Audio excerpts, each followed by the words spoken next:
Got it. Hey fam, welcome back for a new episode of Ego News. We are joined here today with Melissa and Will. Hola, ¿cómo estás, señorita? Muy bien. Sí, sí, sí. And for those that are listening, he is not Spanish. No. No español. ¿Por qué tú? We've got Will from Willie's World and Ballin' on a Budget. So I've worked with Will back in 2018 when Ego was just a concept baby, and Will jumped on with another business partner at the time, and they also took on an experiential booth at Ego. But we thought we'd bring him on today to talk all things media and marketing around the urban street culture as well, and specifically in Australia. So Will is based in the Gold Coast at the moment, but does events and marketing and everything all around the world and around Australia. So Will, first things first, for those that are listening, who are you, and in a little bit of a snapshot, what's your journey been in? Originally, I was a professional freestyle and big mountain skier for probably 15 years. Mm-hmm. I went to X Games. I competed on the Freeride World Tour. I was sponsored by companies like Dragon, Monster Energy, Fusion, Car Audio, lots of different ski companies. Probably most people don't know. I got paid a bunch of money to travel around the world, shooting for movies, for video parts, shooting for magazines, doing competitions, competing on obviously on the Freeride World Tour. Through that, I started an online magazine called Booyah, which was an action sports magazine. Then I had a girlfriend of mine that was a Penthouse Pet of the Year at the time. So this is probably going back 10 or 12 years, 2009, 2010. Through that, I got an invitation to the Playboy Mansion in LA. Went to the Playboy Mansion. Ended up my mate that I went with who was a doctor, ended up writing an article for Ralph magazine, which was a men's mag. They offered him a column, asked the doctor, and I said to him, "Why don't we start our own magazine?" So we started our own men's magazine called Apollo.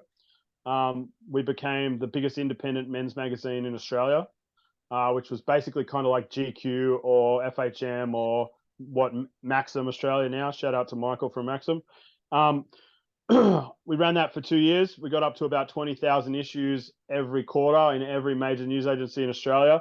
At the same time, I was still competing on the Freeride World Tour, so I was only home probably 4 months a year. So it was very difficult for me to be the editor of a magazine as well as constantly be on the road.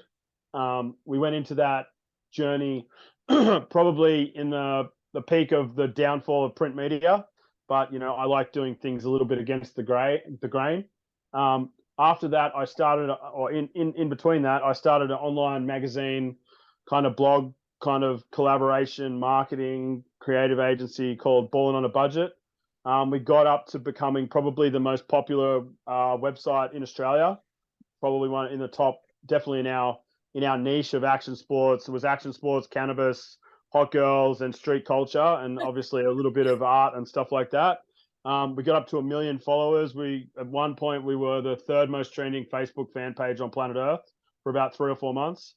I was getting between 2 million and 10 million page views a month. That monetization process was a little bit difficult because of our content. We posted stuff about girls and about cannabis culture before cannabis culture was kind of a little bit more understood in the Australian climate, because obviously we're quite behind the rest of the world when it comes to this kind of stuff. Then my Facebook fan page got deleted. And in that process, I started a creative agency called People Like Us. We've worked with people like Red Bull, Fireball, New Line Cinema, the who's who. I've done music. I'd also direct and produce music videos. I've done stuff for Tiger, Sticky Fingers, Bliss and Esso. The last one I just did was with Sean Kingston and an Australian artist named Lahini, which just came out this last weekend. So, and then also through that, I ended up basically kind of getting into cannabis activism and now cannabis entrepreneurialism. I have invested and own probably 5 to 6 cannabis companies now. And we and my friend Alec, we started a movement called Who Are We Hurting? And for the last 8 years, we've been doing pretty high profile cannabis publicity stunts, in Australia. I'm currently on bail at the moment, still almost a year to the day later, for projecting cannabis art on the Sydney Opera House and the Sydney Harbour Bridge. I got locked up. Well, got locked up for 6 hours. I had to sign in on bail conditions for 3 times a week for about 3 months, and I'm still not allowed within 500 meters of the Sydney Opera House. So basically, I've done a lot of work with growing up. I grew up in the surf industry. I had a lot of pro surfer mates. Obviously, then I was a pro skier. I was always obsessed with action sports and with street culture. Spending a lot of time in Los Angeles, having a lot of pro skater friends, going to things like Carbon, that was run by Andrew Montel, who used to own Acclaim magazine. Meeting people like Bobby Hundreds, Sean Stussy, the gentleman that used to shoot all the Beastie Boys stuff, Frank Liu, Mel.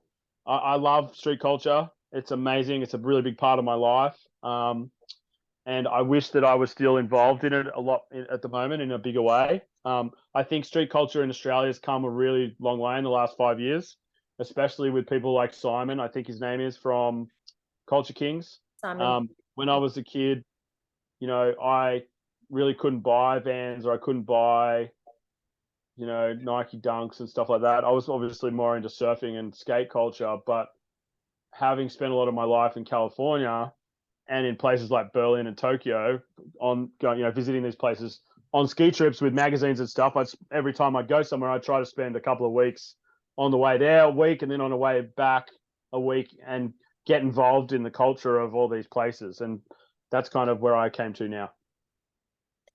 In a nutshell, I mean, thank you so much for sharing, Will. You've obviously got so much experience and a very fruitful career in many sectors and many industries, and walked many walks of life in itself. And so I want to peel it back a bit for the listening aspiring entrepreneur that's like, okay, well, how do you go from being a pro skier to starting a business? So when we actually talk about, like, how did you start a business? Did you just wing it and then it just happened? And then I did just wing it, but basically when you're a professional athlete, especially with action sports, once you start getting onto the international teams of companies like Dragon or G-Shock, I wasn't sponsored by G-Shock, but obviously we've done work with G-Shock, Dragon, or a large clothing company like Quicksilver or whatever. You start going on trips with the team managers and the marketing people and the sales reps, and you become the poster of that brand. So you're basically a walking billboard. That's your job. We're the same as being a pro surfer, same as being a pro skater, same as being a pro skier. So you attend photo shoots, you attend film shoots for different movie companies, or for team videos, or for whatever. And through that, I started getting involved in marketing meetings. They ask you, obviously, we'd have team weeks where they'd fly us somewhere in the world, and we'd spend a week there with the whole international team, and they'd show us all the color patterns of next year's gear, and they'd ask us questions and what we thought about the marketing, and then obviously they'd run ads of me in magazines, and I'd have input in how I wanted to be presented as a marketable entity. And through that, I guess I learned the ins and outs of this kind of world. When I was a kid, my parents had several very famous Mexican restaurants. And then after that, my parents started Fusion Car Audio, which was like a subwoofer brand with the aliens. I don't know if you remember that. My dad grew that to a nationally known brand. And in that process, he was sponsoring a lot of, he sponsored the Krusty Tour, which you probably remember at the beginning of freestyle motocross, sponsored a lot of pro surfers, yada, yada, yada. And we used to do a lot of work with Red Bull. And I used to work with them, in and out with the marketing department at the business to help them to grow that niche demographic of youth culture, because I was a part of that. And I was sponsored by the brand. It didn't hurt that my dad was the owner of the brand, or the importer.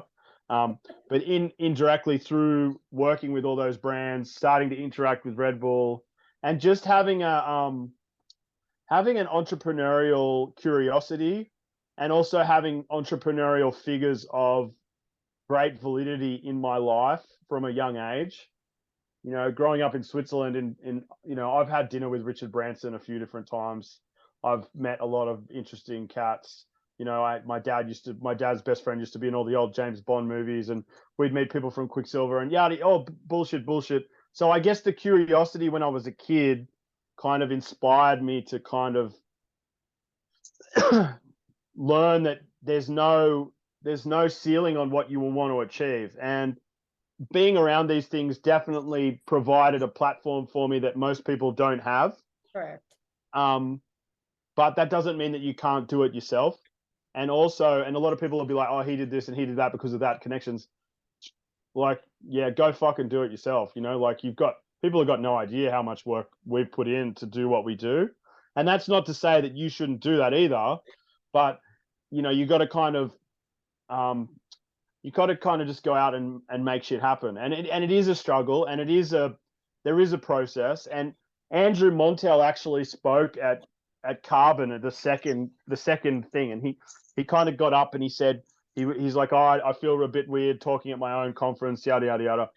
And someone asked him a question and said, what's the greatest advice you've ever been told? And he said, well, when I was a kid and I first started this magazine, you know, I lived in this shitty apartment and I'd spend all my money on creating this magazine. I'd had 3 other jobs and I was making stuff happen, and I'd meet hot girls and I'd take them back to my apartment, and I'd have the most disgusting bathroom in the world because I couldn't afford rent in a nice place because I was spending all my money on all my entrepreneurial activities. Mm-hmm. And he said at the end of it, he said, if you have a dream, do whatever it fucking takes to make that happen. And that's a lot easier said than done. A lot of people don't have the ability, and they don't have the couth and the follow through to make that happen. It's suffering. It's not a glamorous life. Even though I've had well-off parents, I've had every shitty fucking job on planet Earth. At the same time as making a lot of money from skiing, I was spending more money than I was making. I was making over 100 grand a year, but I was spending more than that on travel, on just living the lifestyle that I wanted. So I was washing dishes, I was tree lopping, so all the other activities that I wanted to do, starting a magazine, stickers, you know, tried to start a couple of clothing brands that didn't work, you know, like, you know, it required money that I had to go out and then earn the money to be able to spend on my entrepreneurial activities. Now, not all of those things were fruitful in a financial sense, but what they did was they taught me lessons that I'm now applying to the businesses that I'm launching in the cannabis industry. So it's been a long journey for me to make the money that I think that I hopefully will make. But, you know, you got to, like Andrew said, you got to do what you got to do to make shit happen. And that's just the end of the end of the day. It's the same with you, Mel. You put your own skin in the game. When everyone told you that, you know, you're going to start this Ego Expo and that people aren't going to support street culture in Australia, and we're so far ostracized from the rest of the world, yada, yada, yada. You know, you're like, fuck that. I'm going to do this. I'm going to get it done. And I don't care if I lose money. I'm just going to keep doing it. And because sometimes it doesn't make financial sense. And sometimes you just want to do it. And a lot of the shit that I've ever done has been just because I wanted to do it. And I wanted to see it through to fruition, regardless if it cost me every fucking penny that I owned and I had to live off change for fucking that next week. It didn't matter to me. I just needed to get it done. Yeah. So I don't know what you can take from that. But, you know, there's always a way, and it's not glamorous. And you got to have, if you start a clothing brand and you're a lawyer or you're washing dishes, or you got to have 2 other jobs at night till that company is making money. You can't be pulling money from that. That's something that I've fucked up before, is I've used profits before I get them. You know, like you got to manage your cash flow. Still now I make music videos and I spend too much money before I get it back, and then at the end of it I don't make that much cash at the end, because I go and spend the extra things on flying people in or getting this done or spending that extra money for that light to make the creation that I envision to be able to see it through to the highest fruition. Because the budgets in Australia and the level that I'm on as a music producer and director, it's not my main vocation, but I enjoy doing it and I'm reasonably okay at it. But I will spend the majority of my money to make it look dope so the client's happy, and then I can be proud of the work that I do. Yeah. I mean, it sounds like like anyone that goes through this entrepreneurial journey, there's a level of tenacity and grit that is necessary. It's not glamorous. Absolutely. And that non-glamorous side, with the world that social media plays at, everyone's got the Lambo, everyone's got the jet, everyone's flying this, that, and La La Land. correct. And I feel like It's the land of fucking make believe, and I have a better life than most celebrities, but I still am out fucking in the gutter, doing like all the same problems that every other person has. I've got that as well, like, and so do celebrities, and so does every person, so does every billionaire. There are exceptions to the rules, but the majority of people face the same problems that you have. They have the same ego issues. They have the same anxiety issues. They have the same non-motivation when they wake up in the morning, but they get up and they get on with it because they're driven to do it, because you have to be obsessed with what you're trying to do. That's probably and that's a hard thing to do, and especially in Australian culture with tall poppy syndrome, where everyone's like, why would you want to do that, or why would you do that? And then everybody will talk shit to you until you get to the very top, and then they'll want to suck your dick because of it. They'll be like, oh, I'm associated with him and I'm with that person. And it's like Australian talk, and it exists in America where there's more people blow smoke up your ass. It's a funny game. You kind of got to a friend of mine's father, a grandfather, was one of the biggest people in media in Australia. His name's John Laws. I don't know if you know who that is. He's a radio presenter worth a couple of $100 million from radio. And he told Angus, who's his grandson, told me a story. And John Laws told him, this guy's one of the most prominent people in Australian history over the last 100 years, right? He told him, he said, Angus, the day that you stop caring about what people think is the day that you'll start living your life on your own terms, and the day that you'll be happy. I completely resonate with that. And in this, you've said a few stories, like Andrew Montel, for example, that one quote or that one speech he did at Carbon, which would have been nearly a decade 10 years ago. Yeah, 100%. 11 years ago. 10 years ago or so. 2011. But the words that he said has landed for you and shifted the course of essentially like your belief system and your value. So how important do you think networking is? Because Ego, one of the biggest things we pride on is you come in and you tap into networking. You tap into people that you might not know, or like you don't know what you don't know. So for you, how important has networking been? Networking is extremely important. Me, obviously, I'm very good at talking. Obviously, I do this all the time, so I can talk underwater with bowling balls in my mouth. So this is not difficult for me. A lot of other people this is my natural talent, is talking. Mm-hmm. That's why I can achieve what I can achieve, and why I have a podcast, why I've done TV hosting, all that bullshit. But you can learn how to have that. Now, when you meet people of notoriety and you want to network with them, you want to meet them, and most people approach these people and want something from them. What you want to do is you want to come to people, and I have a very diverse network of friends, of celebrities and actors and sports people, because I don't want anything from these people. Now, I'll bring value to them, and obviously I'm an entertaining person, and there's other quirks that come with that. But when I meet people, I don't really go about it in the way of like, what can this person do for me? I kind of go into it with the kind of way of like, oh, this guy's cool, or this chick's cool, or this person's cool. I wonder how we could do something cool together.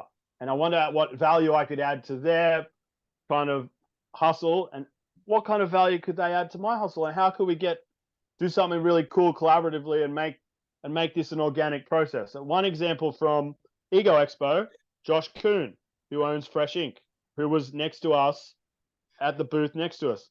Well, now Josh has become a good friend of mine. He's almost in the UFC. He's one of the best best aerosol artists I've seen. He's a world-class tattoo artist. He's becoming one of the best MMA fighters in Australia. Through meeting him there at Ego, 4 years ago, I became friends with him. I did a bunch of content with him at Fresh. One of his workers, Jesse, who was working for him back then, is now working for me. 2 weeks ago, I made a video with Jesse about all the street posters that I put up. One example of networking through your platform. So Shout out to So- Josh Kuhn, who's absolutely killing it over in the GC with Fresh Ink as well. So anyone that's listening, I highly recommend you go down there, pop in. The guys there are absolutely dead set legends and so talented. So networking is, to go back to your question, networking is very important, but you have to have you can't just go, you have to have a value that you're giving to people. You have value and what's the word for it? I'm lost for words for once in my life. Having a value and having an original value proposition is a pretty good way to go about it. And then if you have that, and you're just being a cool person, being nice to people. I used to be a CUNT to people. I used to have a big ego. Not all the time, but I have done stupid shit in my life where I've gotten too drunk and I've said, who the fuck, like all that bullshit. No one cares. It doesn't matter. You just got to be a nice person and be cool to people. And even if people talk shit about you, just roll your eyes and go, cool, man, like whatever. Like it doesn't matter. Like sometimes you have to assert your dominance and not be a little biscuit, little bitch, but those moments are few and far between. Tough talk on ego this episode. You have something to ask? Yeah, so I guess you've got an extensive background and it's almost like your resume is like 5 pages long, right? Did you ever do education or want to go back into education or see like a value in it, or did you just go? I wanted to become. People, this is just pre-frame that question. We do have listeners that are like, we need to study to get that degree, and we wonder what your opinion is on getting that master's or uni degree, whatever. I wanted to. Ironically enough, I wanted to study archaeology. So I'm obsessed with ancient Egypt. I'm obsessed with Atlantis. I'm obsessed with ancient cultures. That's probably my biggest obsession, other than more so than women, more so than cannabis, more so than action sports. I'm more so intrigued by ancient history, and I get high and watch documentaries probably 4 hours a day. And not many people know that. So if I wanted to become an archaeologist or I wanted to become a doctor or a lawyer, then yes, education is very important. But I think in today's day and age, majority of it's a waste of fucking time.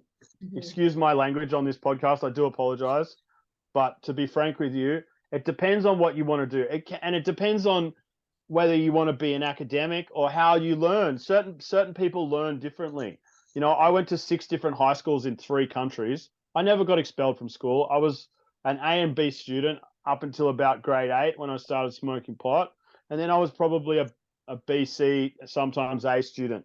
So I'm reasonably intelligent and I did enjoy school, but the further education didn't interest me because what was it going to do for my life? I didn't want to be a lawyer or a doctor. I had entrepreneurial figures around me that had made a lot of money from not going to school, from just hard work and hustling. And I've already got a diverse network from who my family was. So for me, it didn't make sense. I think it's an individual. I don't think that you can say it's positive or negative. I think it's an individual case. And I think that you have to make you have to go above the magnifying, above the ground with a magnifying glass, like you're an alien looking down on yourself, or looking down on yourself on like an ant, like an anthropologist or an entomologist would do on an insect. And kind of, I think self-awareness is a really, really good kind of talent to have and like thing to learn. But I think in general, if you wanted to work in street culture and stuff like that, unless you want to be like an award-winning filmmaker, but then if you go to film school, then you're going to learn how to be on set and be a producer, and you're going to meet like-minded people in that same kind of space. If you went to SAE, or you went to, I don't know, you went to fashion school at TAFE, or what it depends on what you want to do. But I think in general, the majority of the stuff that your skill set that you want to learn, you basically, with YouTube, you basically have the Library of Alexandria and the Library of the Vatican at your fingertips on your phone. Yeah. But short courses and being around like-minded people is also very powerful, because that's how have the great subcultures of the world kind of manifested themselves, you know, whether it's the pop art era of Keith Haring and Andy Warhol and Basquiat, or it's the beatnik era, or it's, you know, like the street art era of Banksy and Shepard Fairey and Mr. Brainwash, you know, like, or what, you know, or graffiti with this or that, or you know, whatever it is. So these subcultures have kind of come together because of natural interaction, and something that's probably a little bit kind of not as popular now because of COVID, because of we're all hiding behind our phones. That kind of natural interaction doesn't happen as much. So as a positive for you, Mel, and this amazing platform that you've created with Ego, I think that natural human interaction is really a big part of networking and creating organic manifestations of awesome. Yeah. Thank you, Will. No, because that's at the core foundation of what we want to do. Is we're a connecting platform. We provide, like, you know, we provide opportunities and community for people that are like-minded, that share the same values as us, that we want to see brands win, but we want to see that you believe that your brand can win. And with that mentality, that's kind of the psychographics of what brings people to a platform like Egos. It's not necessarily the clothes that we wear or the brands that we wear, but it's that mentality of why we start the things that we start. We've got a couple of minutes left, so I wanted to talk specifically on marketing. Now, Will, you are known for creating some controversial marketing campaigns, guerrilla marketing platforms between you and Alex as well. You've been on media for many things. Yeah. Can you talk to us about how important it is to sort of like stand out from the status quo, essentially? Because extremely important. It's the most important thing, right? But also you have to have controversial media is guerrilla stuff. I put up posters of myself with hot girls all over the fucking country. I'm extremely you know, like forthright in projecting my image out into the world. And I do that for a reason, and that's to get more fame and more attention, to make more money and, you know, expand what I'm doing. But if I did that and there wasn't a unique value proposition at the back of that, which is the resume that I explained at the beginning, then I'd just be a total idiot. And even though I am a bit of a dickhead, because I'm not perfect and I do have a big ego, but I try to be humble and try to be nice about it.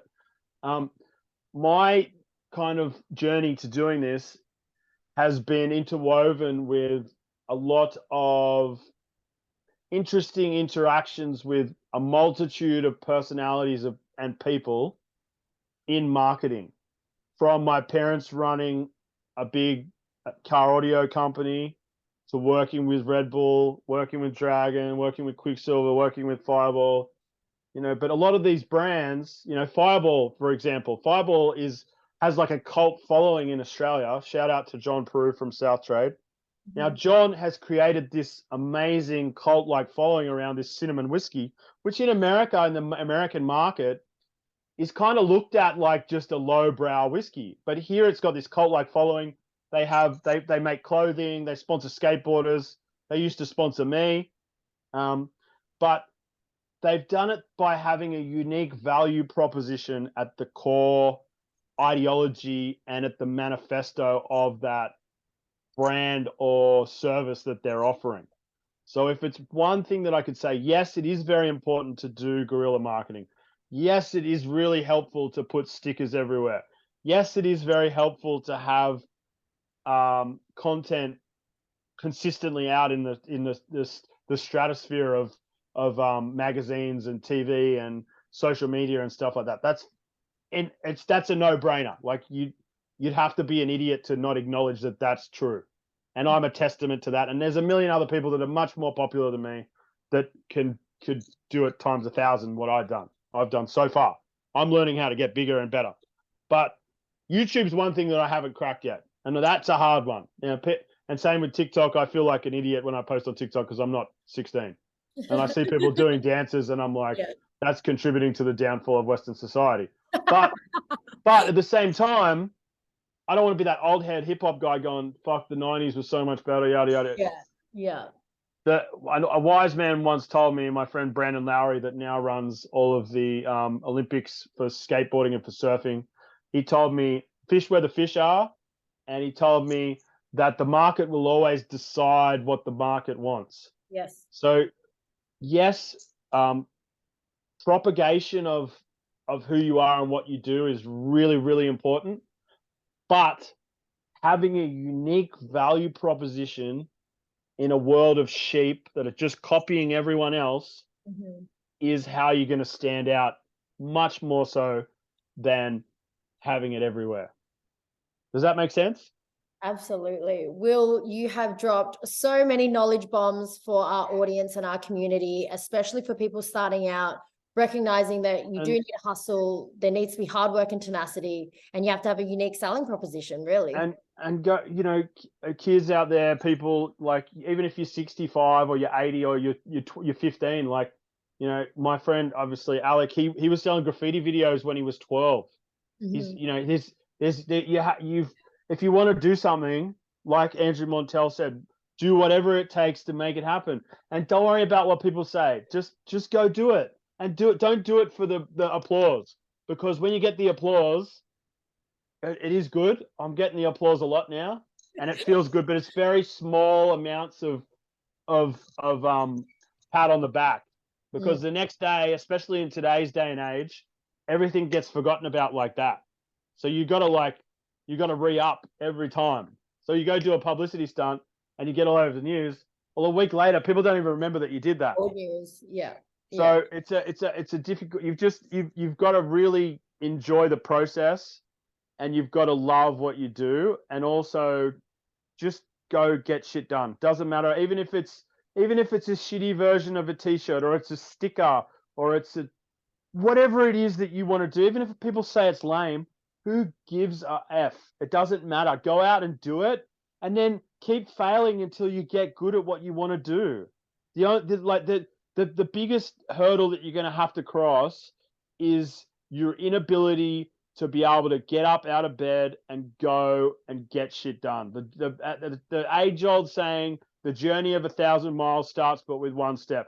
Every single great thing that ever happened in history, every single great, from Genghis Khan to Imhotep to Stalin, even though that's not a good example, but he still did great things because he took over a whole nation. Whatever it is, Shepard Fairey, Bobby Hundreds, Jerry Lorenzo, Mike Amiri, Tom Ford, whoever these people are of notoriety, originally they were no one, and no one knew who they were. But they got out of bed, they got their ass into gear, and they made that first step to wherever they wanted to be. And they didn't know where they were going or how it was going to happen. They just did it. And then vicariously, because of each step, they created their empire. They didn't know when Mark Echo started spray painting shirts, you think that he knew he was going to make a $500 million clothing brand and start Complex and change, urban culture? No, he had no idea. He was just a Jewish kid from New Jersey that aspired to be like the people he saw in magazines, So the most important thing that you can get from anyone on any podcast anywhere in the world is just get out of bed, no matter what it is. Who cares? As long as you like what you're doing, just go do it and keep doing it. And eventually something good will happen, and then you'll figure out where you want to go from there. I love that. Awesome. And shout outs to you, Mel, and shout outs to you, darling. Keep fighting the good fight, because you guys are expanding the culture, and you're inspiring kids and people to network and make their dreams come true. And it doesn't matter what it is that you do, whether you make garbage bags or you're a tree lopper, or you're Jerry Lorenzo from Fear of God. Obviously there's more hands clapping for Jerry Lorenzo than there is the Garbo, but you got to clap for yourself first before other people can clap for you. Freaking love it, Will. We'll leave it at that for this week's episode. Thank you so much for your time as well. We'll put all of your links for people to follow and engage with your content, your publications, your media. And until next time, Ego fam, we will catch you soon. See ya. Thank you, Mel. Legend. See you, Mel. Legend. You're awesome.